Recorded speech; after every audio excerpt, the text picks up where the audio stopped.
Στη χωρική αρμοδιότητα της Εφορίας Αρχαιοτήτων Δυτικής Αττικής υπάγονται 13 δήμοι, οι οποίοι κατά κύριο λόγο ανήκουν στις περιφερειακές ενότητες Δυτικής Αττικής και Δυτικού τομέα Αθηνών.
Από τα δημόσια τεχνικά έργα θα μνημονεύσουμε 3, στα οποία η Εφορία εκτέλεσε αρχαιολογικά υποέργα εργασιών και ερευνών. Το πρώτο αντιπλημμυρικό έργο είναι η διευθέτηση της κήτης του ρέματος της Εσχατιάς, το οποίο ολοκληρώνεται μέσω του επιχειρησιακού προγράμματος Υποδομές Μεταφορών και Αειφόρος Ανάπτυξη του Υπουργείου Εθνικής Οικονομίας και Οικονομικών.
Βρισκόμαστε στο ρέμα της Εσχατιάς, νότια της Αττικής Οδού, εδώ όπου το ρέμα αποτελεί το φυσικό όριο μεταξύ των Αχαρνών στα ανατολικά και του Ζεφυρίου στα δυτικά.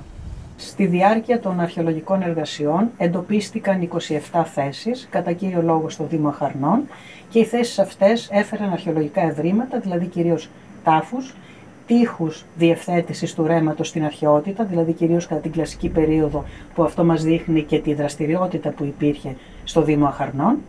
Και επίσης το σημαντικότερο έβριμα μπορούμε να πούμε ότι είναι ένα υδραυλικό έργο, που είναι ένα σύστημα αγωγών, λαξευμένων αγωγών ή και κτιστών, και το οποίο έχει να κάνει με την υδρομάστευση και τη συγκέντρωση του νερού και την διοχέτευση από το Δήμο Αχαρνών στο σημερινό Δήμο Δημοτική Ενότητα Ζεφυριού, και από την άλλη ίσως με μια κατεργασία πρώτων υλών. Αποτελείται από αγωγούς, σύραγγες, φρεάτια, κλίμακες πρόσβασης, δεξαμενή, καθώς και από ένα κτιστό και έναν πύληνο αγωγό. Το υδραυλικό αυτό έργο εξυπηρετούσε τη συγκέντρωση των υδάτων της περιοχής για κάποια επεξεργασία και στη συνέχεια τη διοχέτευσή τους προς τα δυτικά. Στον χώρο βρέθηκαν επίσης ένας κεραμοσκεπής τάφος με κτερίσματα, μία μαρμάρινη ταφική λύκηθος με ανάγλυφη παράσταση δεξίωσης και πάρα πολύ κεραμική, από τη χρονολόγηση των οποίων προκύπτει ότι η κατάργηση της χρήσης του χώρου έγινε από τον 4ο αιώνα π.Χ. και έπειτα.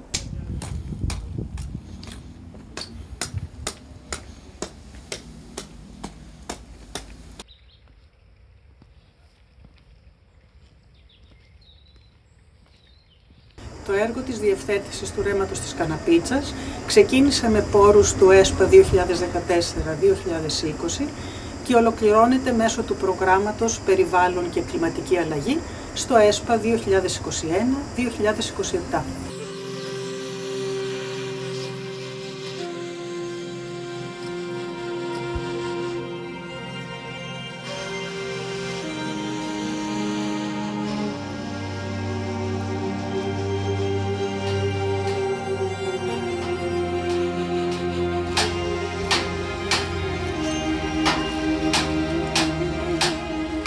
Το έργο της διευθέτησης του χυμάρου Αγίου Γεωργίου Γιαννούλας ξεκίνησε και αυτό με πόρους του ΕΣΠΑ 2014-2020 και ολοκληρώνεται μέσω του προγράμματος Περιβάλλον και Κλιματική Αλλαγή στο ΕΣΠΑ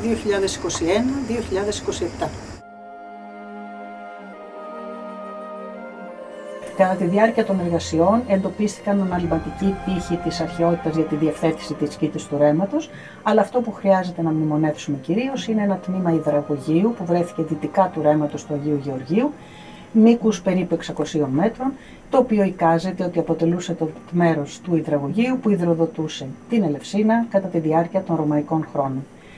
Επίσης εικάζεται ότι είναι τμήμα του Αδριάνιου υδραγωγείου, το οποίο είναι προς διερεύνηση.